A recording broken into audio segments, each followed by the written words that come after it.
Aja kamu kok empuk sekali toh. Empuk toh, suwirang ini toh. Maaf kalau tidak bisa mengelekkan kamu. Iya nggak apa-apa. Tadi yang mengelekkan aku udah banyak sih, tapi kalau bukan kamu aku ya nggak mau makan gitu loh. Dino aku belum makan seharian loh mas. Loh ngono kuwi kan aku kok yo ning rasaku kan yo malah bingung toh. Aduh dik niki kok iso tampile iso totalitas maksimal poga. Lah kamu tadi nggak mengelekkan aku. Lah iki mengelekane basa endi ya, Rok? Nggak kamu sayang nggak ambek aku?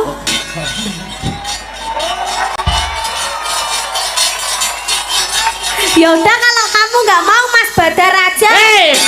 Aja memang ini kene dapuk kiai. Dadi bagian doa meneh kene. Doa kok punungane mubeng-mubeng itu ngopo. Ya, malam ini kita ketemu di alun-alun Nganjuk. Iya. Kita tahun 2022 kalau nggak salah kita juga ketemu di alun-alun Nganjuk. Iya. Hari Bayangkara, Hari Koperasi. Ini kita ketemu lagi di alun-alun Nganjuk dalam rangka hari jadi Kabupaten Nganjuk ke 1087.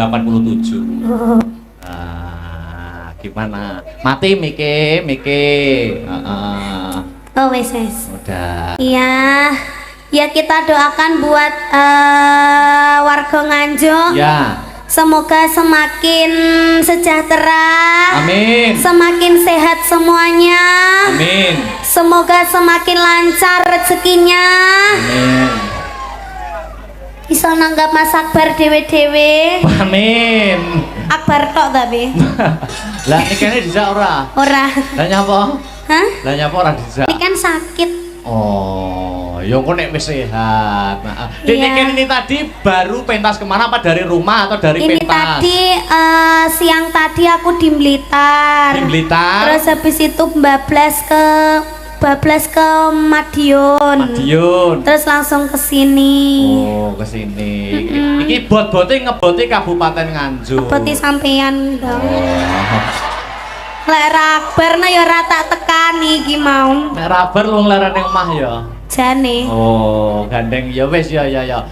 Tapi aku ya berpesan untuk Dik Niken Salindri. Kenapa? Nama yang semakin menaik harus jangan lupa dijaga kesehatannya, makan teratur, istirahat cukup. Itu perlu ya toh. Aja mergo anu kok lali mangan, keri mangan, mangane telat terus ora maem. Ini tadi aku belum makan seharian loh mas. Loh ngono kuwi kan aku kok ya ning rasaku kan ya malah bingung toh. Aduh Dik Niken kok iso tampile iso totalitas maksimal poga. Lah kamu tadi nggak mengelekkan aku.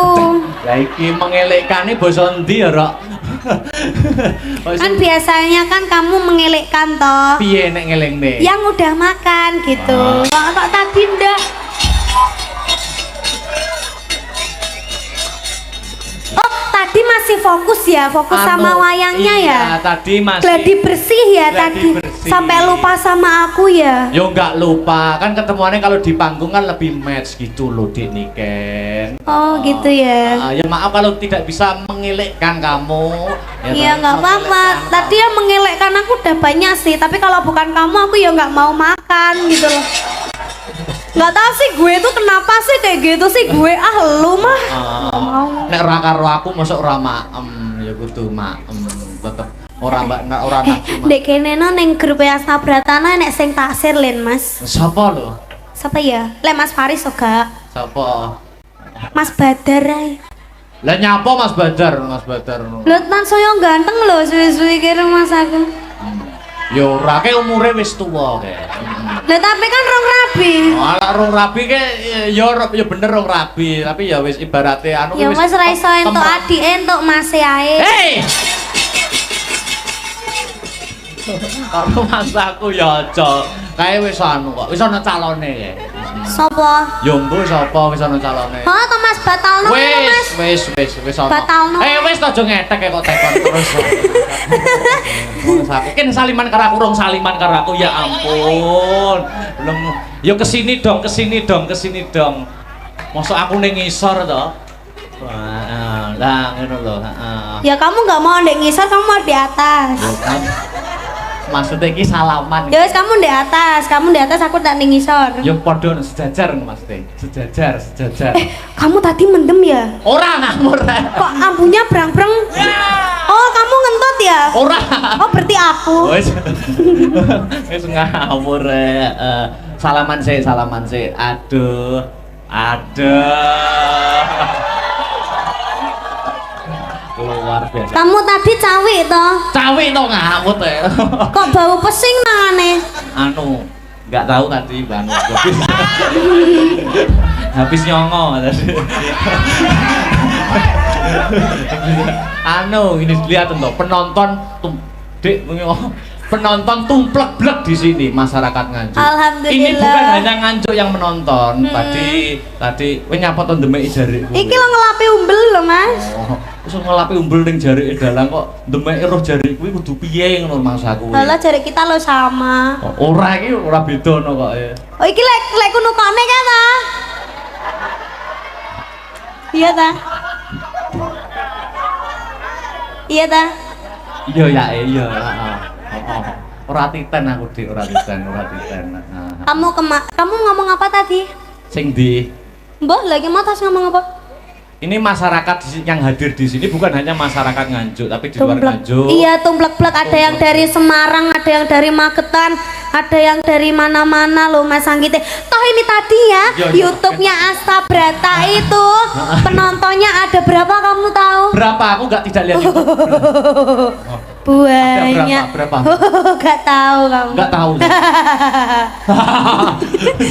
Masa aku kok malah ada 20.000 lebih. Wah, 20.000 lebih pas. Iya, nenek aku, nenek aku ya, Mbok. Malah gayamu.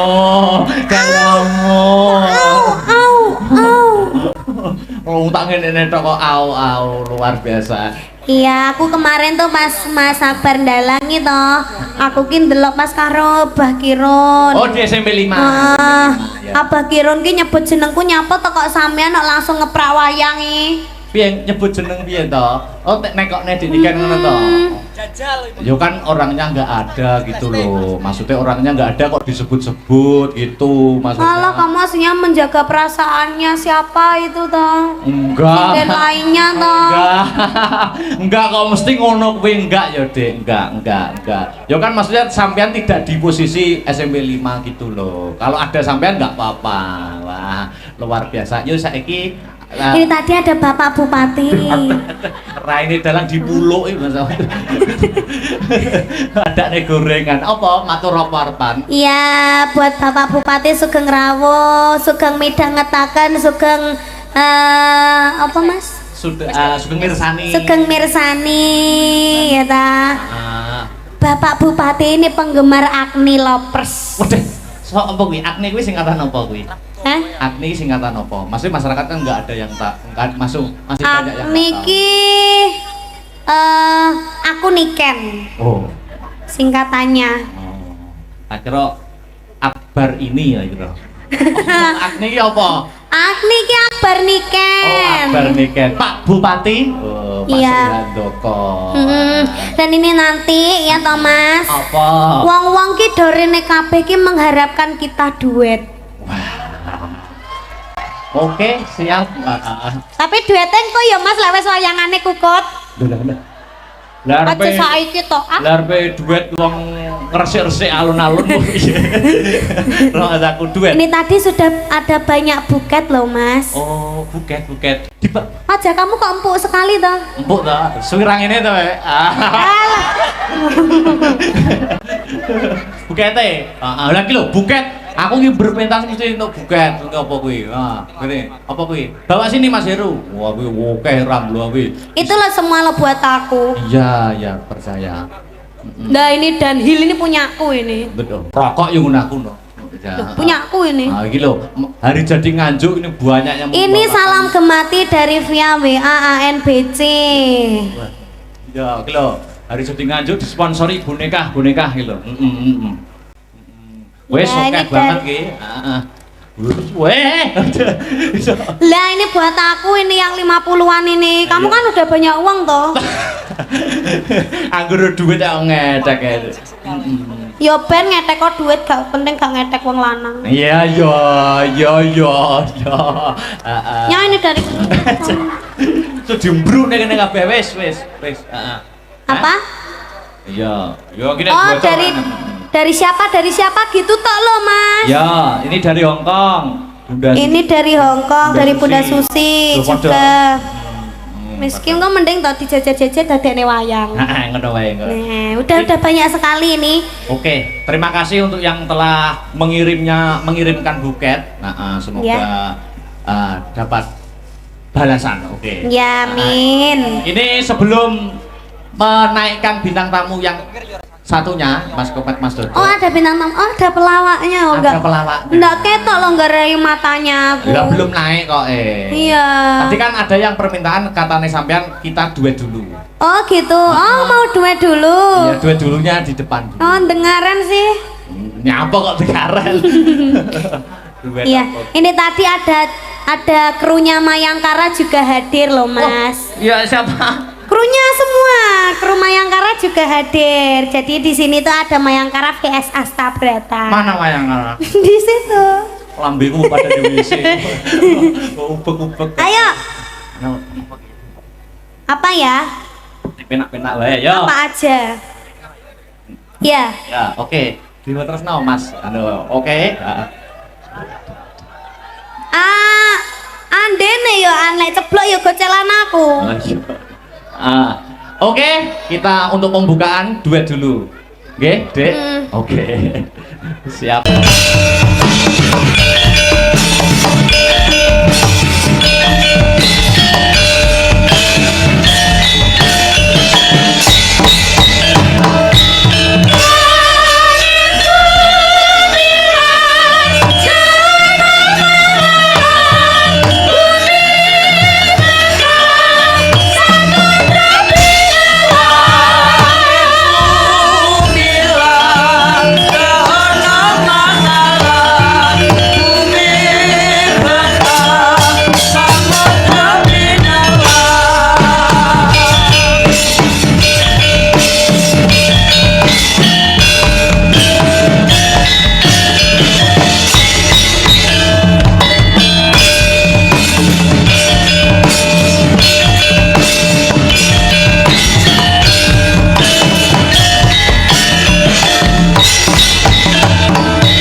Mbegegek uget-uget sadulita hemel lae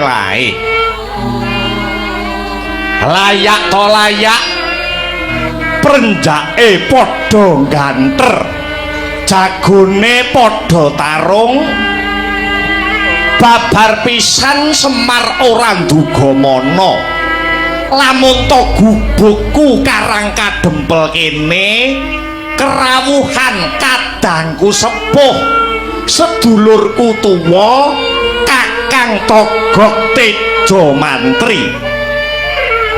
Kakang Togog padha winantu Basuki anggenmu prapta Kakang.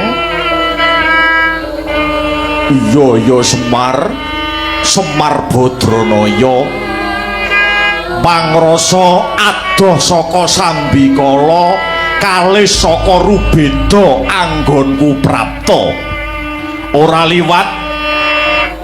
liwat Semar rak padha ginanjar kebagas warasan to Ismaya. Iya Kakang. Awit saka pangestumu Semar tansah jinangkung ing dewa Kakang. Musik orane ngono. Kok janur gunung Kadingaren turta karo meneh kok ana wektu sing mirunggan anggenmu nyambung talining paseduluran. Ketitik prapta ana Karang Kadempel kene. Yen pancen bertinjo tilik marang kayuwananku lan kayuwanane anak-anakku syukur bagi jumurung. Ewadene yen pancen ana wigati Naragage enggal Wedarna kanthi tetela ya Kakang Togog Tejo Mantri. Semar kakangmu Togog iki adoh-adoh kraya mung kepingin sambang ana Karang Kadempel, sambang ana sudungmu. Kakangmu Tejo Mantri iki mung bakale bawa rasa. Kakangmu iki bakale sambat perkara kahanan kang sarta swasana sing disandang, kang sarta disanding dening kakangmu aku. Kakang Togog kok iso ngendika sing kaya ngono? Ngene. Apa kira-kira ya Mar? Apa apike kira-kira jagat iki ndang kiamat wae ya Mar?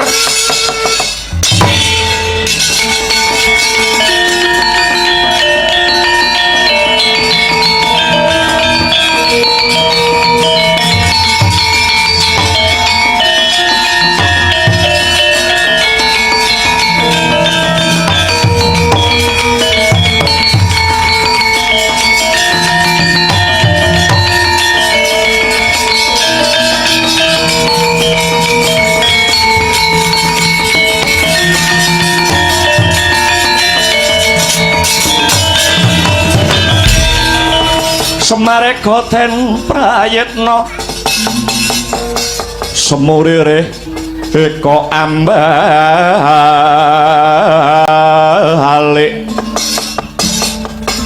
tityani kantayani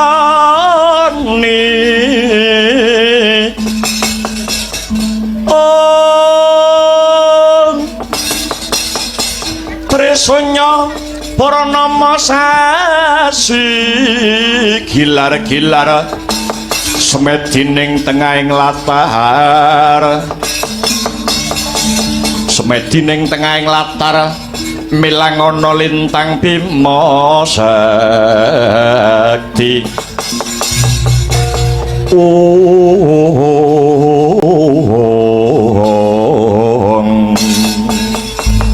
Osik Kakang Togog kok iso kandha sing kaya mengkono mau nganggo dasar apa, nganggo wewaton apa? Ngene yo Mar. Apa merga kadaya jagate sing wis sepuh, donyane sing wis rapuh, kahanane saiki kok malih sarwa panas. Kowe ngerti dhewe, Semar sumurup dhewe. Kakangmu aku Togog iki gandrung karo tembung katentreman, Togog iki gandrung karo tembung kerukunan. Nanging nyatane apa? nyatane kabeh panjangka gegayuhan lan panginto-into ora iso mulus apa sing kaya dikarepake. Kepara nyata Mar, kepara nyata lamun to tentrem kuwi ora langgeng. Tembung tentrem kuwi ora langgeng, tembung seneng kuwi ora selawase, kuwi pancen bener. Kabukten sing kagelar ana prajaku, sing kagelar ana negaraku, kang mapan ana tanah sabrang kono. Negaraku sing ana tanah sabrang kono isih ke bawah perintah, isih kalebu wilayah ing negara Ngastina. Ya kuwi negaraku sing jenenge negara Loji Tengara. Loji Tengara, iya. Bosmu utawa ratumu jenenge sapa Kang Togog? Ratu Mblegedu. Tak kira sak jagat iki ora ana sing ngungkuli ing reh kesugihane. Jenenge ora ana liya ya kuwi Prabu Jayasentika. Jayasentika, iya. Jur gandeng cenenge karo Semar apa Kang Togog? Terus terang wae yo Mar. Aku ki meri karo kowe. Togog yen urip ana alam padang iki meri karo nasibe adiku dhewe ya kuwi Semar Badranaya. Wis to? Sing ndok mereni iki babakan apa Kang Togog? Ngene.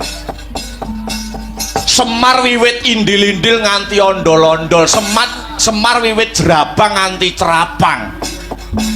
Momong sapa? Momong para satriya Pandhawa. Kowe ngabdi karo para Pandhawa. Sing racake para Pandhawa yen to mbok tuturi, yen to mbok kandhani iki mung bangun miturut, ketitik tansah ngambah marga rahayu. Ning aku nelongso Mar. Bareng dapukku dadi abdi, dapuke Togog Tejo Mantri dadi batur sing jarine batur kuwi saka tembung pangembating pitutur. Aku dadi abdi, Togog dadi batur ana negara Loji Tengara kono. Aku ngelingke karo sesembahanku sing jenenge Prabu Jayasentika iki malah dipentelengi Mar. Aku nuturi karo Jayasentika malah didoni raiku. Mongko sing jenenge pamong kaya aku karo kowe iki duweni kewajiban sak putuhe tumrap apike sing dimong. Kuwi yen kanggone Togog tanggung jawab sing ora enteng, tanggung jawab sing gedhe. Semar momong karo Pandhawa kelakon dadi wong becik. Ning Togog momong karo Jayasantika lan warga ing negara Loji Tengara kabeh do bubrah pakartine mengkang saka pernataning agama njlewar saka paugraning kautaman. Mongko wong yen wis rampung anggone urip, ning ndi parane to Mar? Ning ndi parane to Ismaya? Ora wurunga lak ya bakale sowan ana Gusti kang murbeng dumadi. Ora wurunga menungso yen wis rampung kewajibane ana alam donya bakale tumekaning pati.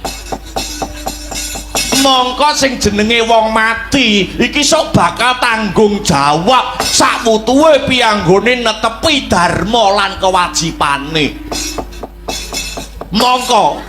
Mongko aku wis ora iso ngandani karo momonganku. Iki njur lelakon nek kaya ngene iki piye Mar? Aku meri karo kowe. Aku tak genti sing momong Pandhawa, kowe momongo wong-wong sabrang kono ya Mar.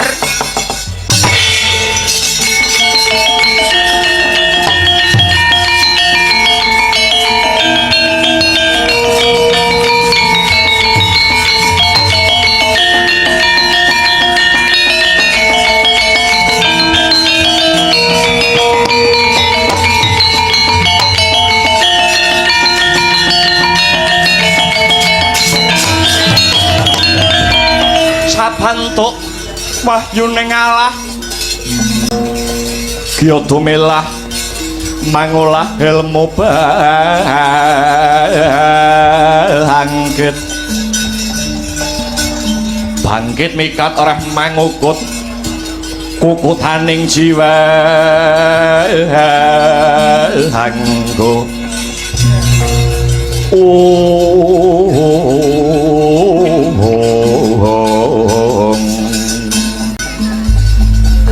Kosik to kosik ratumu juraganmu bosmu sing jenenge Jaya Santika ki pakartine piye to Kang wis tak kira lumaing bawana kureping akasa ki ndek enek wong elek kaya ratuku iki ya nadyan Mar nadyan racake wit biyen sing tak mongki wong elek-elek ning iki ngungkul-ngungkuli Mar wis tanpa gagas panjeriting kawula dasih ing ngatasé para kawula iki nete-nete uripe bencana bumi banjir nekani kabeh do ngungsi golek urip lah kok kraton malah nggih papane ratu malah dibangunke anyar ngono ki nalare piye Mar Jal kabeh sing dadi panangise para kawula dasih babar pisan ora nate digawe ning sing diupaya mung klemising lambe blenduke wetenge dhewe ing atase para kawula iki nadyan rekoso kaya ngapa uripe ibarate sirah dinggo sikil sikil dinggo sirah nglumpukke dhuwit kanggo apa sakliyane kanggo urip saben dinane ya kanggo nyumbang pajeke negara ning leh nanjake iki ora bener malah nggih bancaan ning dhuwur kono rina wengi iki anane mung pinter-pinteran guneman nanging babar pisan ora nate ngrampungne perkara man lah pakartine sta kaya ngene kok diumbar kawulane iki njur arep digawa nyang endi to Mar aku njaluk tulung karo kowe Mar mbuh piye caramu mbuh piye reka dayamu elingno ratu gustiku kae iki mengko yen sing ngelingke pamonge satriya tanah Jawa mbok menawa ana padange lelakon wis aku njaluk tulung karo kowe ya Mar wis aku tak leren lehku dadi togok yen nganti ora bisa gawe katentreman aku pasrah bongkokan karo kowe ya Mar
caritaning satriya linuwih kang maradi mring kautaman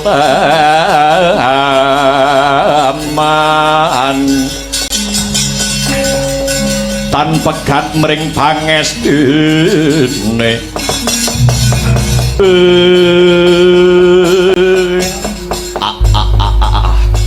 Gareng wonten dawuh Bapak tanpa lidah sinambung tanpa banyu tinalang mestine kupingmu krungu dhewe senadyan anak-anakku mung ngrungokke ana pepungkuran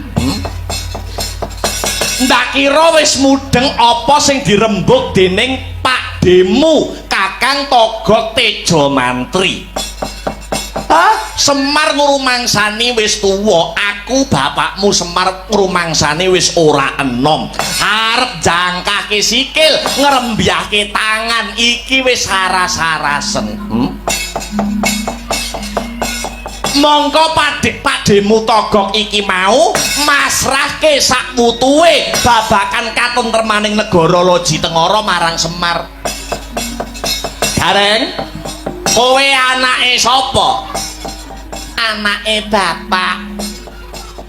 Kewajibane anak nyang bapak kepiye? Mbangun piturut marang apa sing dadi perintahe bapak. Gareng dina iki budhal nyang Loji Tengara tentremno kahanane.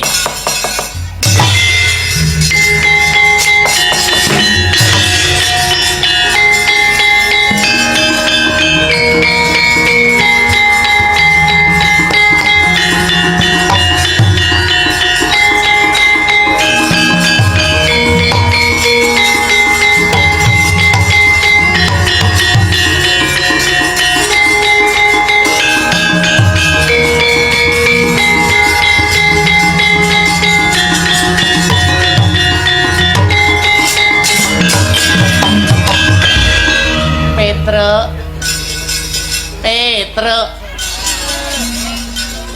Piye Mas Gareng? Kowe apa kule? Kok ndadak takon aku ki genah adimu no. Kewajibane adik nyang kakang piye, Truk? Adik kudu mbangun miturut ing perintahe kakang. Budal ning Loji Tengara tentremno kahanane ya, Le.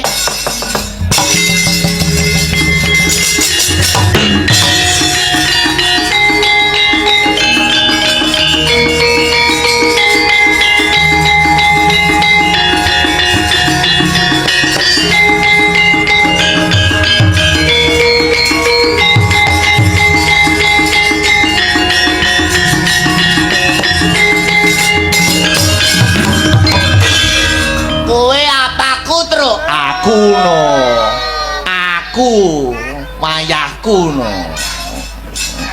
Masa Loh, mosok. Gong, Nun. Kowe apaku? Aku adikmu. Kewajibane adi nyang kakange kepriye? Kakang kudu manut ing reh perintahe adike, mangkat ning Loji Tengara, Truk. Ngosik to, ngosik.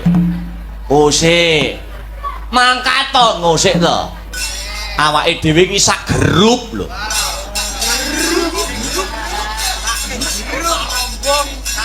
Ki mengendak kleru to, ndak. Kowe iki lho apaku? Adikmu. Kewajibane adik nyang kakang apa? Kakange kudu manut ing reh perintahe adike, mergo adike isih cilik.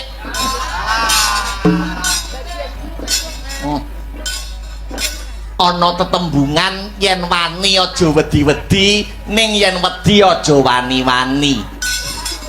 Yen pancen Bagong moh mangkat, yen pancen adiku sing tak tresnani Bagong kok moh budal ning Loji Tengara, aku ndak apa-apa, aku tak budal dhewe. Ewadene kok nganti aku iki engko tumekaning pati, Petruk kok nganti dipateni karo wong Loji Tengara, diajar, disiksa karo wong Loji Tengara. Aku wis sumpah, aku wis prasetya, sok-sok maku sing arep ngedeni kowe. Ya ampun. Ancamamu tek elek ngono. Lawe kari gelem budal apa ora, kari wani ora. Mangkat apa ora? Kowe mangkat monggo, ora ya monggo. Ya, ayo mangkat wong loro nek no.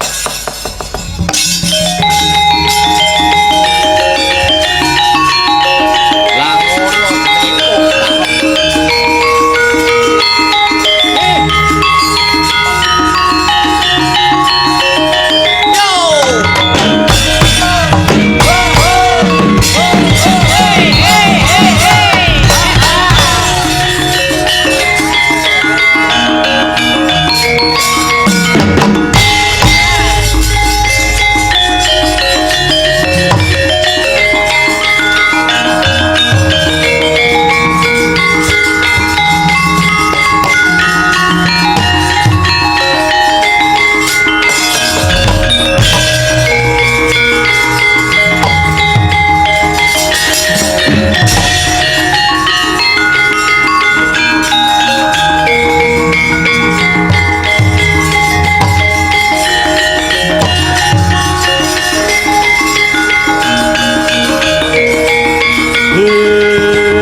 Handedel gayuh kekono ora sang ora mandaya pati ana yaksa gungcang krama namane wel katak sini jejagi jroning mare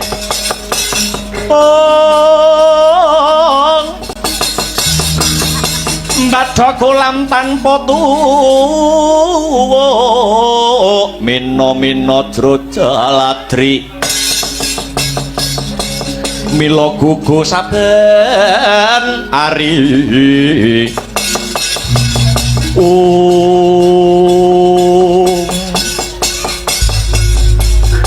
ora pangling sing dadi panduluku iki pendhita Kendali Sada Begawan Anoman. Inggih Ki Petruk, kula ingkang mrepeki jengandika Ki Petruk. Anoman do slamet ya Man. Inggih, awit pangestunipun Ki Bagong wilujeng nir ing Sambikala. Syukur nek ngono. Ana wigati apa Man? Merepeki marang kantong bolong nuwun pangapunten Ki Lurah. Bot-botipun nampi dawuh saking pepundhen kula Ki Badranaya. Kula nampi perintah Anoman nampa utusan kinen anjampangi dumateng tindak jengandika Ki Lurah Petruk ingkang badhe prapteng wonten nagari Loji Tengara. Njejekaken adil lan njejekaken bebener pramila saking menika Ki Lurah. Paduka Ki Lurah sampun wasu melang ing penggalih kula ingkang badhe ngreksa dumateng kayuwanandika tuwin kayuwananipun Ki Lurah Bagong. Teh matur suwun ya Man. Syukur bagi sewu yen pancen kaya mangkono senggana. Ning kowe aja ngarep-arep apa-apa. Merga apa? Merga niate Petruk kantong bolong ki tulus.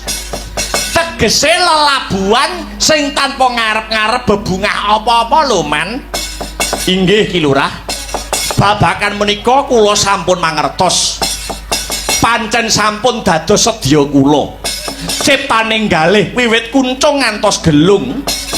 Gesang kula badhe kula sramakaken kinarya nindakaken dharma tumrap katentremanipun bebrayan. Bagus yen pancen kaya mengkono. Ayo, yen pancen kaya mengkono digelak lakune prapteng negara Loji Tengara.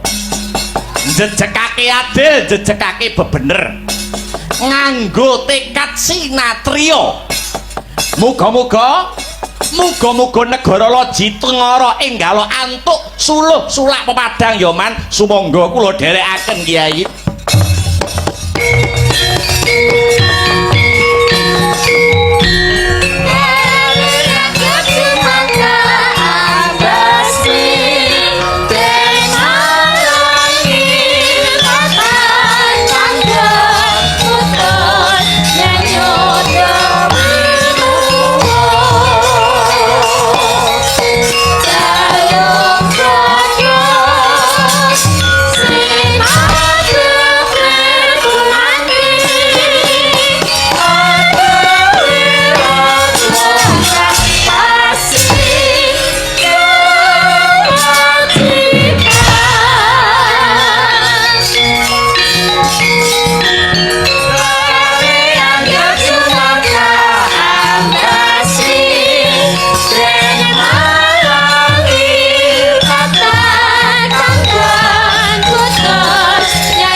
ayun jeng yaksendra pura rupa manasa kabeh angin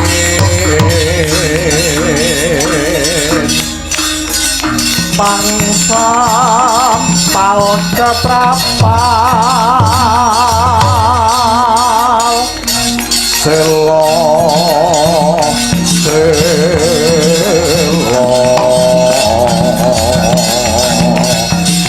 apa lasa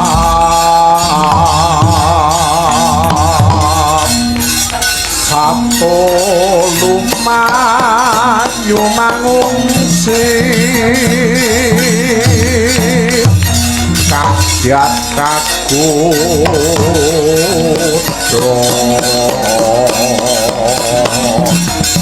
kang joko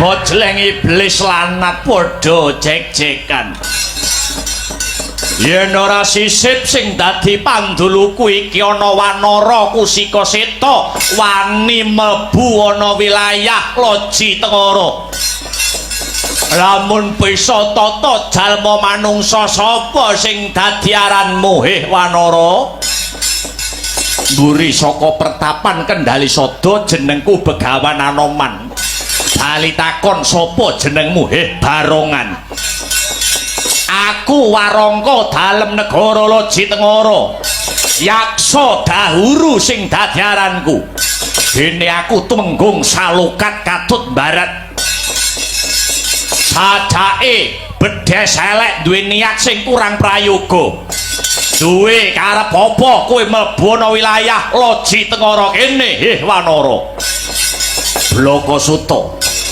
Bloko Suto blak kutang terus terang tekaku mrene ora saka prentuling atiku dhewe nanging Begawan Anoman nampa palaporan saka warga Gong kang mapan ana negara Loji Tengara kene yen to ratu Gustimu kuwi duweni watak angkara murka adigang adigong adiguna apa ya ngono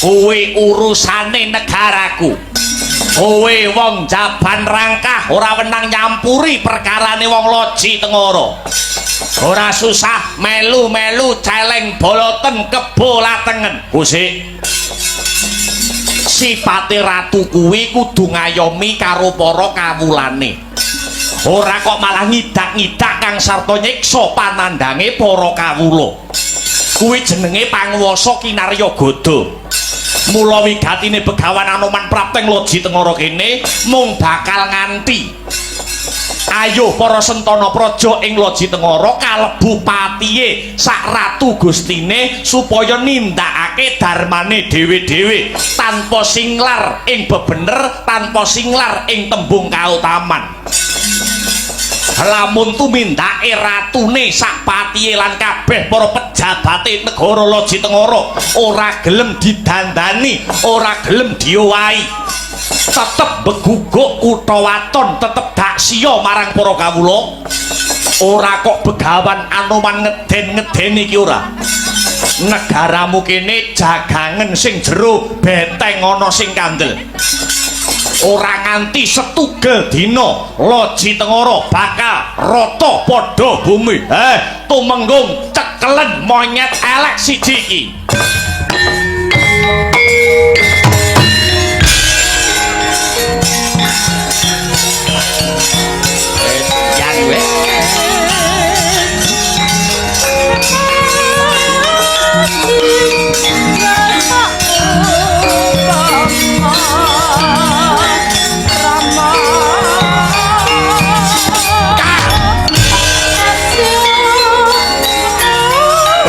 bos nuri kowe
Iki Prabu Jaya Santika.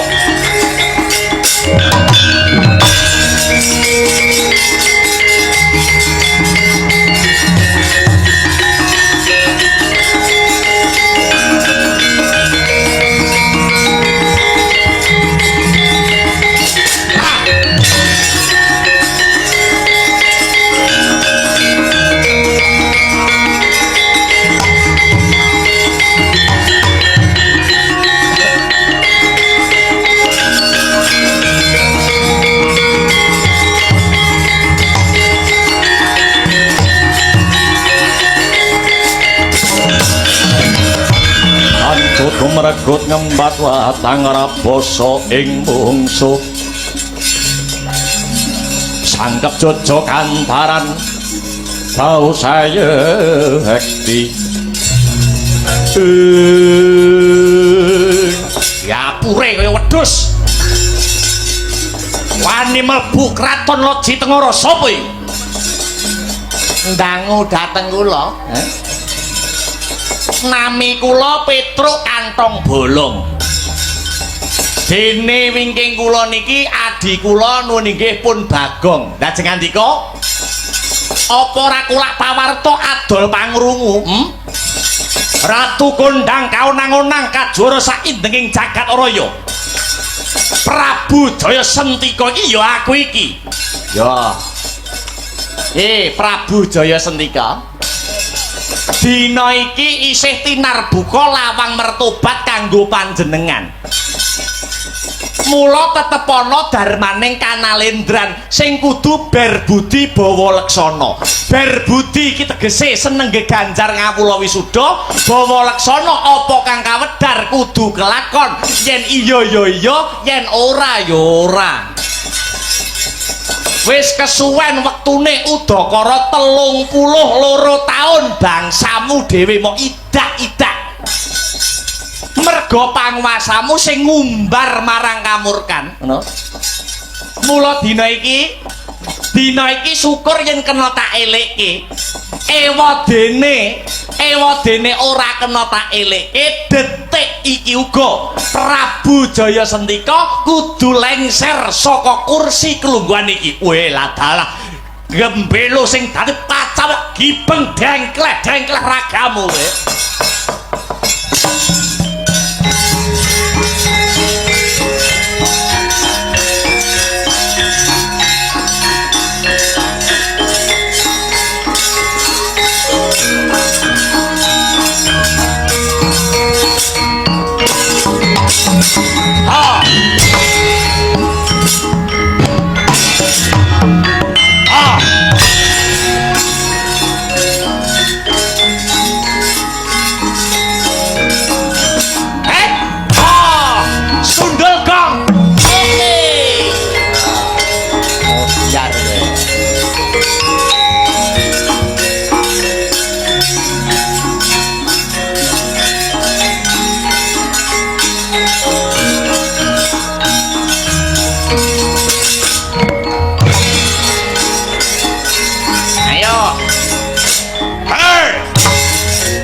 tenan kowe.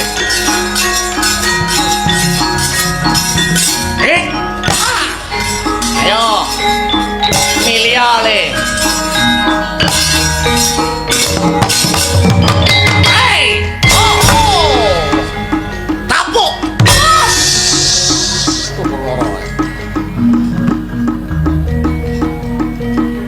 Ujian. Ais. Os.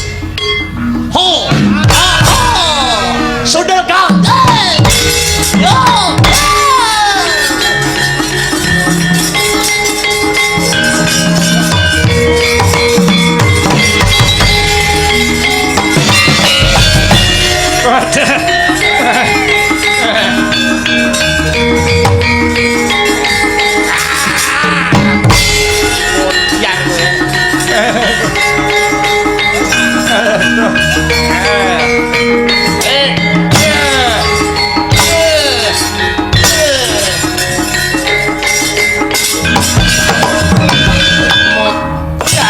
Aduh mati aku. Biar aduh mati iki Petro. Ya kurang marem. Biar. Petro ini kesel ngawur wayangane. Aduh. Kapok iki Petro. Kula kapok. Apa kowe? Aduh. Aduh. Aduh. Kapok ki Petro. Ayo, kowe nek rata antemi tuman. Lah aduh lho. Ngecak.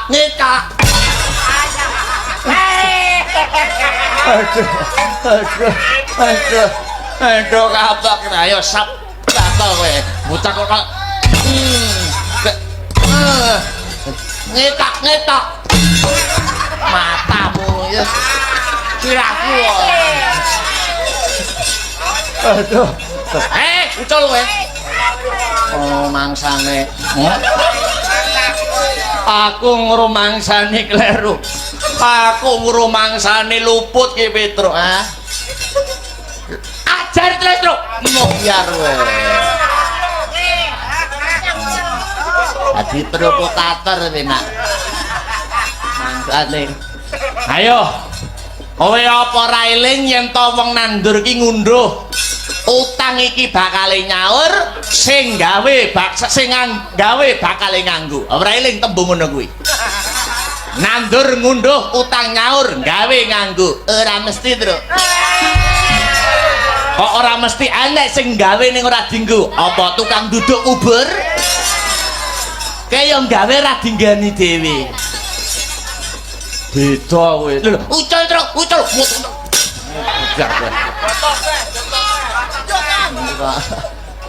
Aja mengorene ucul engko. Ayo. Wong dadi ratu kuwi mujudake ora mujudake bebungan nanging amanah, kudu tanggung jawab sak wutuhe ngono. Babakan tata titi tentreming negara, ngerti apa ora kowe Jaya Santika? Nggih, kula kapok Mut. Biar kowe. murang tata gelem mertobat ora? Gelem mertobat ora? Ngomong gelem bojomu nggo aku.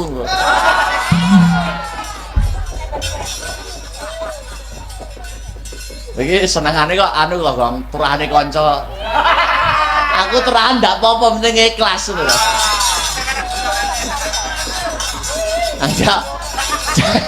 Janji mok tutuk-tutuk le, anggenmu ngumbar kamurkan jo takon dosa kowe tak kei urip ben kowe gelem mertobat. Matur nuwun Ki Petro, matur nuwun.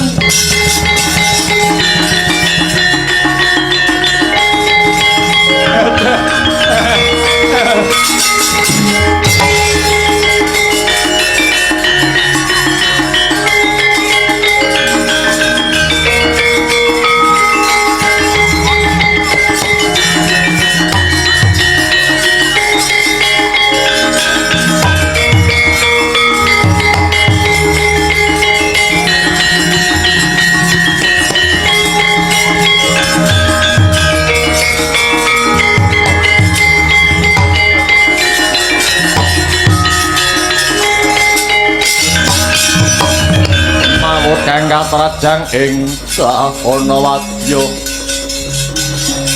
sanggep keprabon perang kang obro marekata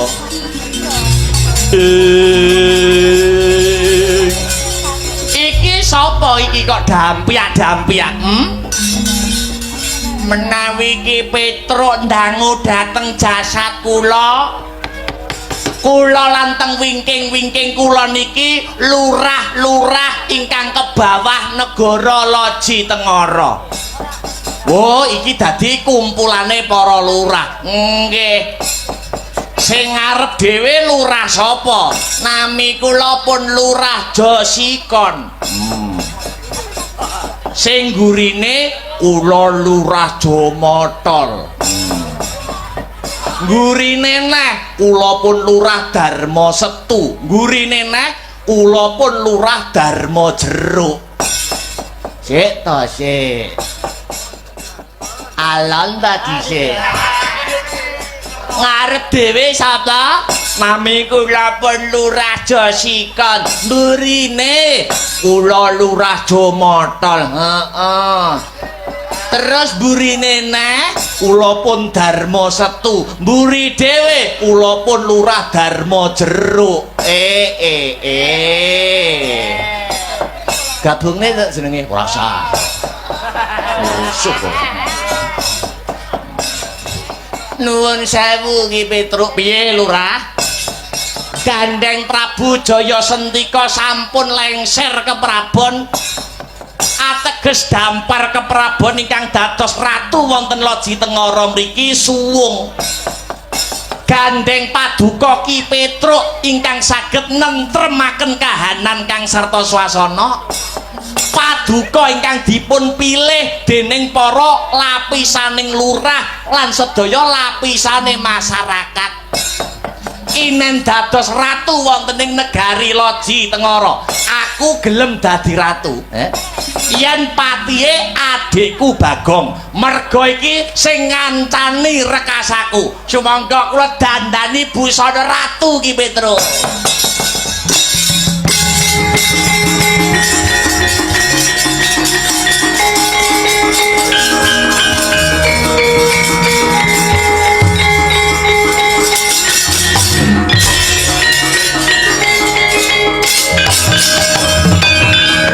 Prataruna hanyutiya sanes korona sanune ati marsudi karo kakane kunane bisane betul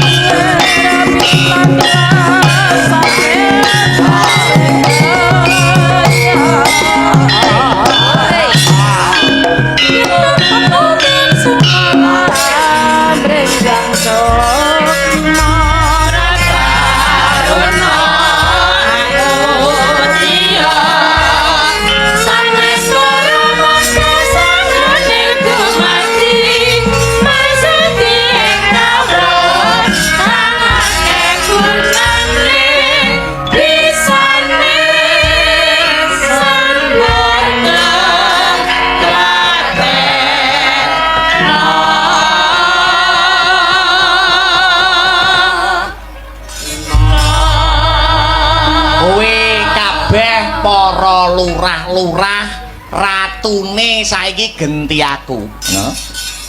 Budaya-budaya sing elek ana ing Loji Tengara kudu dibusak, kudu diganti, diowahi sing luwih apik. Nggih, cocok Sang Prabu. Kula lurah-lurah diwajibaken kados pundi? Kowe lurah-lurah pendak taun kudu wajib nanggap wayang. Dalange ada dalang ceng-ceng pu, milya sing apik kek ngono. Nggih, milya dalang sing jek enom, dalang sing ganteng, sing joko durung kambon wedokan.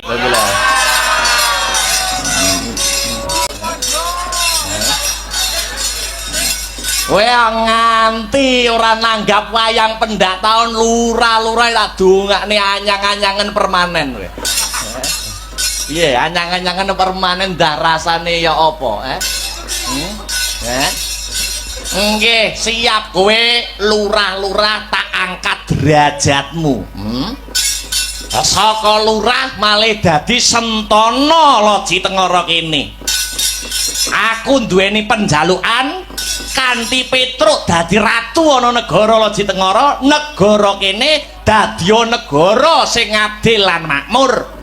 Gemah Ripah Lojinawi Kertatata Turaharja Ratu Loji Tengara Prabu Tongtongsot Bel Gedwel Beh Patih Loji Tengara Patih Bawur Sari.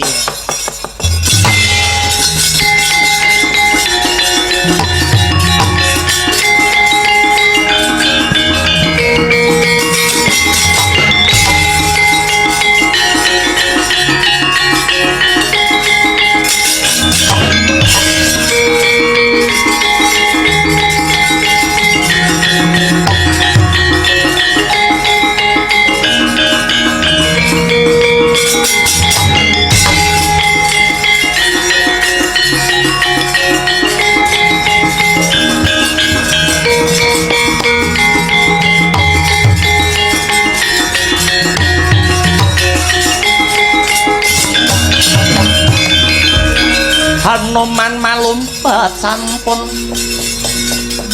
Prapteng witing naga sari mulat mangandhap katingal Wanodya yukuru haking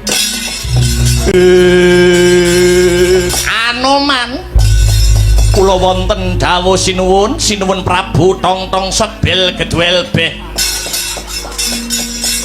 Anoman dina iki tak angkat derajatmu dadi pujangga agung negara Loji Tengara kene.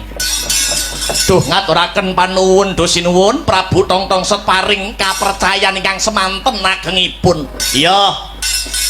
Gandeng negara Loji Tengara kene iki maksih ke bawah perintah karo negara Ngastina, ngono.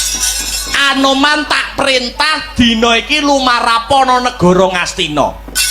Sawana Prabu Duryudana.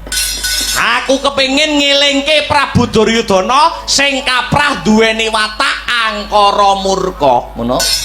Wateke nista budine Candala.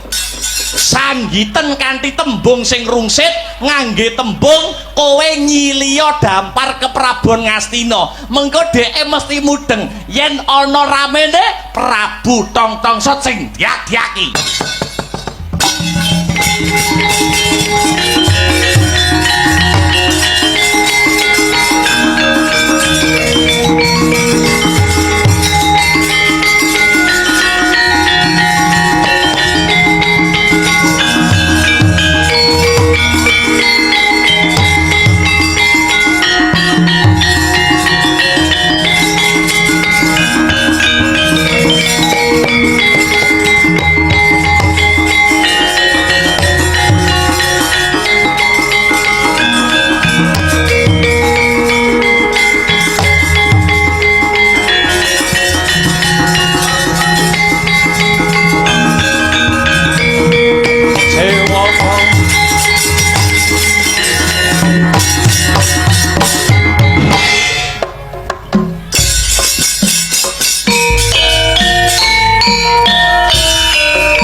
mijil langenira sang mahar pati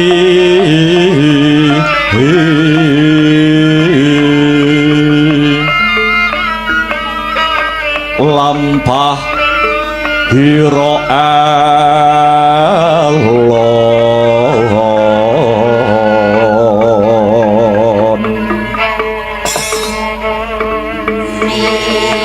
Cilangan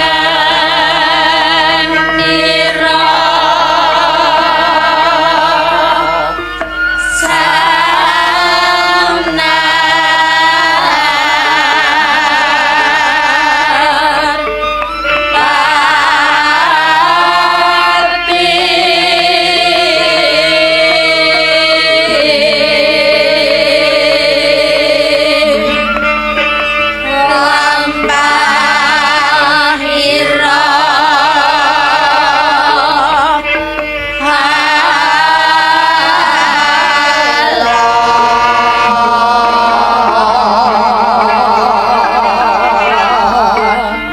ginarbak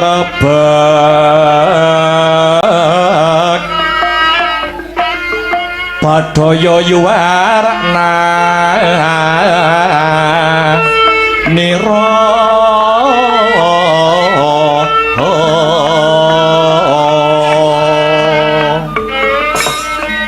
solahira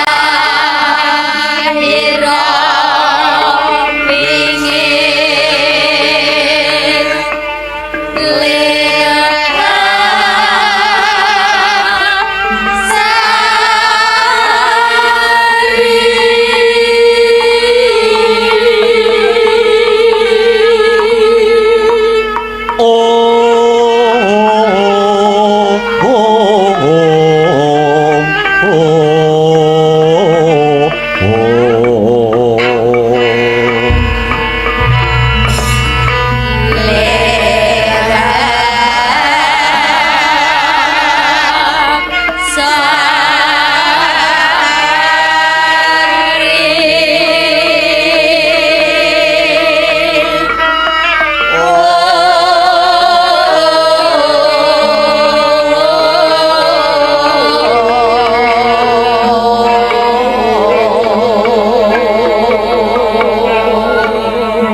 Iwang suksma mangadi luwih mugi ngayomana mring panjenengan ingsun. Kula nuwun dereng dangu sak rawuhipun Koko Prabu Mandura ing setinggil negaring Astina. Duh Koko Prabu, Kang Rayi Duryudana ngaturaken pasegahan Panakrami mugi kunjuk sahandhap pepada paduka Kanjeng Koko Prabu Balarama. Jagat Dewa Bathara pangestungkara jagat Yayi. Dahat katedha kalingga murda lulus raharja kalis ing pangrencana praptanipun Kakang Mandura ing setinggil negaring Astina kalis saking rubeda bombong mongkok raos ing manah dene Yayi Duryudana ngaturaken sih pambagi Panakrami kunjuk wonten ngarsanipun pun Kakang. Inggih Yayi, inggih. Kula tampi mboten langkung puja pangestunipun pun Kakang tumanduka Yayi Prabu Duryudana. Sanget angin kula nampi puja pangestu ingkang rumentah kula kalongaken jangka kapetekaken pranaja rumeketing Wardaya mugi amimbuhana bagya kayuwanan kula. Duh Koko Prabu, mboten langkung kula aturi lenggah ingkang kanthi prayogi. Duh Koko Prabu, nggih semunipun sampun mboten kirang sekeca anggenipun kang raka lelenggahan wonten ing sasana mriki Yayi. Mboten dados sabab gandeng ripa lenggahan sak mangke kang raka sampun marak siba bebasan anyidam rujak ing cempaluk tumengklungen daya-daya wruh dadi ning karsa winalik rasanipun Baladewa winalik rasanipun pun Kakang ing Mandura Yayi Duryudana menawi keni winedar ing akatah gandeng kula sampun marak mangarsa wonten pendhapi agung negari Ngastina Kang Raka Sumedya ngangklungaken jangga nilingaken karna nengga rumentas sabda sabdanipun Nyai Prabu Duryudana enten babakan menapa ingkang kedah dipun rembak kalian Kang Raka Mandura Yayi Permara mangus somya ngambrang kadi karunaning kaswasih ring marga Hamalabung risang ganta mastrat maca leng-leng lalu manguladi surya mangrangsang wayah surya mangrangsang wayah umyus hamara wayanto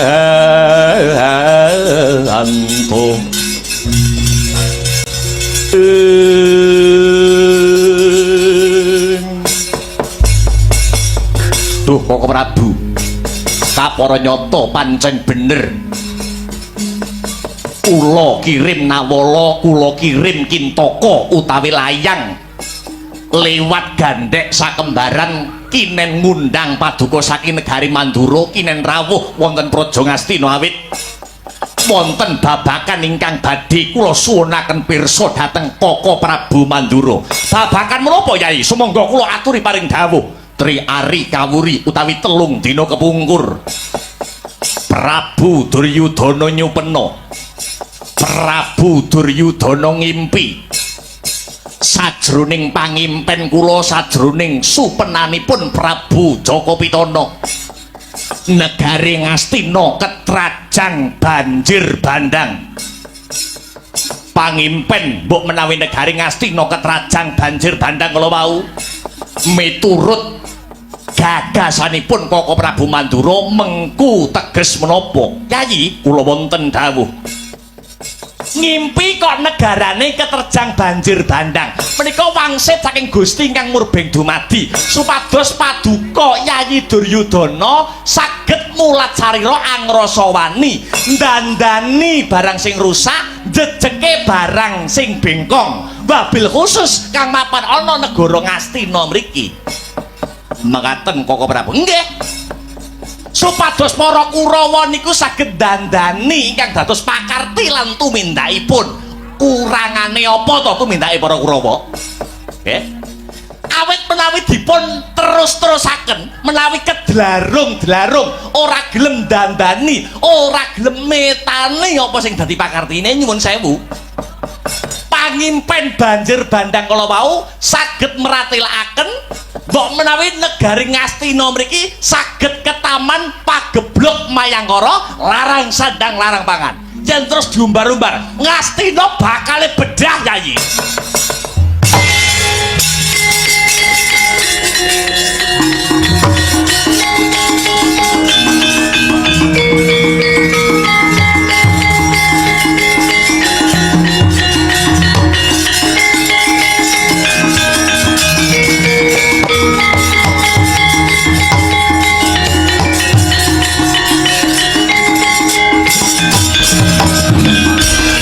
leng-lenging driya manguh mangun kung kanduhan remang lerlena tanpa kanen lerlena tanpa kanen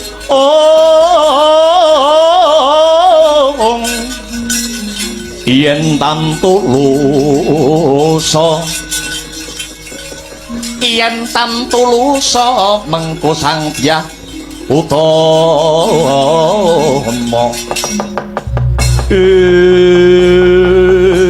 lagi co lawan pangandikan Nalendra Ngastina Galageng Raka Mandura Prabu Baladewa Betadak kasaru gegering jawi praptane Resi Mayangkara minggah ing stinggil pendhapi negari Ngastina Repebeh gawe cingak kang sami mulat. Minggir batur, minggir.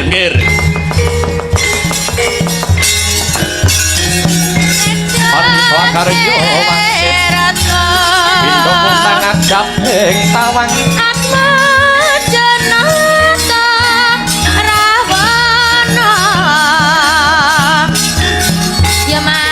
susu angin tinggone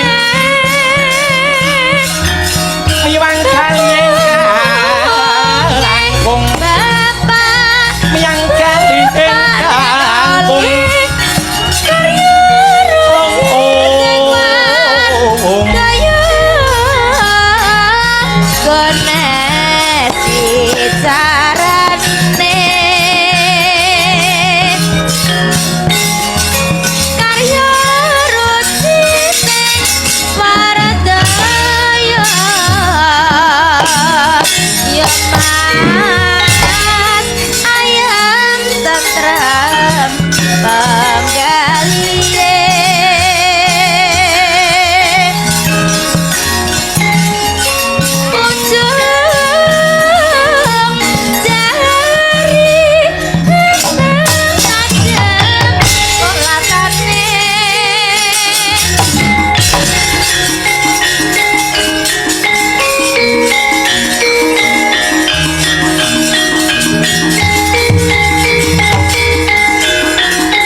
Mantabik pisowanan kula sinabeta ing Iloduni dumawa ing Tawang Tuwang. Nuwun sewu.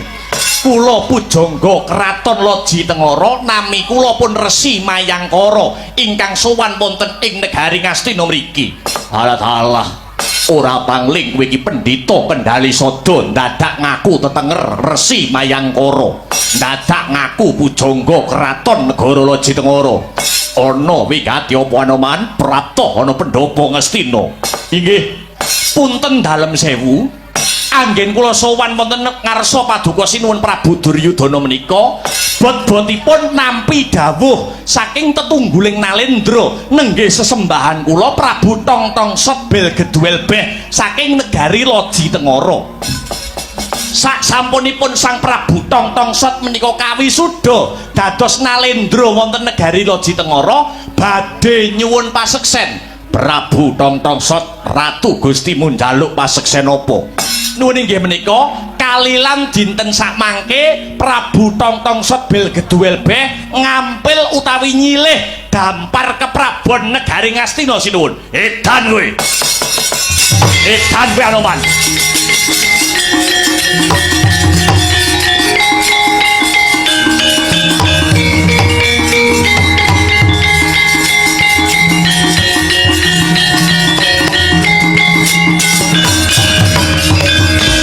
Rudha montaplir kinatap duka yaya sinipit jojo bang mawinga-winga wengis setan membo menungso kowe lekno mripatmu jerengen gobokmu aku ngerti playune tembung saka sesembahanmu Prabu Tongtongsot. Toto gelar bakal nyilih wujude dampar kencana. Cetha lamun to bakal jongkeng ke prabone Prabu Duryudana. Ri palungguhan iki tak ajangi jembar negara Ngastina tak depani ora bakal tak wenehake marang sapa wae senadyan mung sak iyubing payung kejaba yen sirahe Duryudana wis gumlundung bosok koklok rubung laler. Anoman metu njaba ayo petung karo Baladewa biangsat kowe.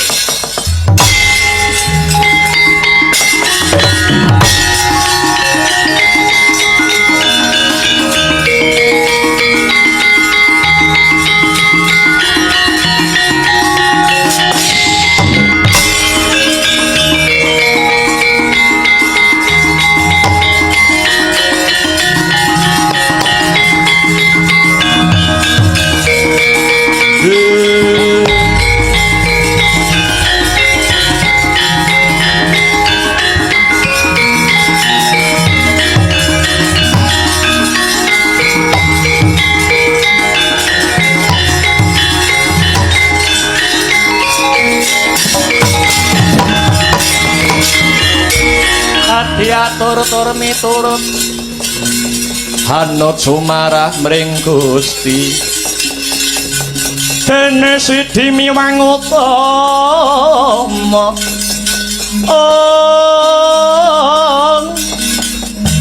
panindak ing praja adil bejo dadi bandara Rena repan mring pro abdi